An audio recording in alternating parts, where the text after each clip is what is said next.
ಯಾವುದಕ್ಕೆ ಬೆಲೆ ಅದ ಅದನ್ನು ತಿಳ್ಕೊಂಡು ಮನುಷ್ಯ ಬದುಕಬೇಕು. ಅದಕ್ಕೆ ಶರಣರು ಹೇಳಿದರು, ದೇವರಂದ್ರೆ ಏನು? ಇದೆಲ್ಲ ಅದಲ್ಲ, ಇದು ದೇವರು.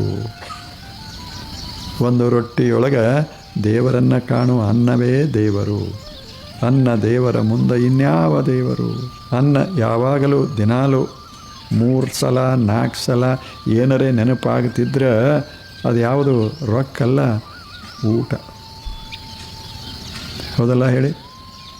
ಈಗ ಅನಿಸೋದಿಲ್ಲ ಒಂದು ಕಾಫಿ ಇದ್ರೆ ಚಲೋ ಆಗ್ತದೆ ಅನ್ನಿಸ್ತದೆ, ಒಂದು ಕಪ್ ಹಾಲಿದ್ರೆ ಮಸ್ತ್ ಆಗ್ತದೆ. ಅಲ್ಕೋ ಅಲ್ಲ, ಬರೇ ಹಾಲು.